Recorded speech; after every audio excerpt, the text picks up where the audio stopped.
বাংলাদেশে অনুপ্রবেশকারীদের উল্টো করে ঝুলিয়ে শায়েস্তা করার হুমকি দিয়েছিলেন ভারতের কেন্দ্রীয় স্বরাষ্ট্রমন্ত্রী অমিত শাহ। আজ 23 সেপ্টেম্বর বাংলাদেশের পররাষ্ট্র মন্ত্রণালয় থেকে এর জবাব দেয়া হলো।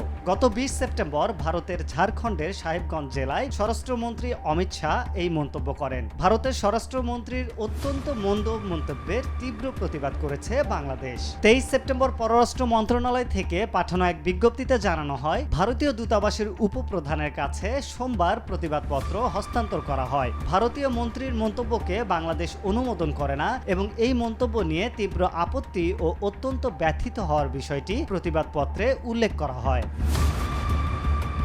একই সঙ্গে ভারতীয় রাজনৈতিক নেতৃবৃন্দকে এ ধরনের আপত্তিজনক ও অগ্রহণযোগ্য মন্তব্য থেকে বিরত রাখার জন্য উপদেশ দিতে ভারত সরকারের প্রতি আহ্বান জানিয়েছে পররাষ্ট্র মন্ত্রণালয়। দায়িত্বপূর্ণ পদে থেকে এ ধরনের মন্তব্য দুই বন্ধুপ্রতিম দেশের একে অপরকে বোঝা ও পারস্পরিক শ্রদ্ধার সম্পর্ককে খাটো করবে বলেও প্রতিবাদপত্রে উল্লেখ করা হয়েছে। আরিফ হক, মাই টিভি।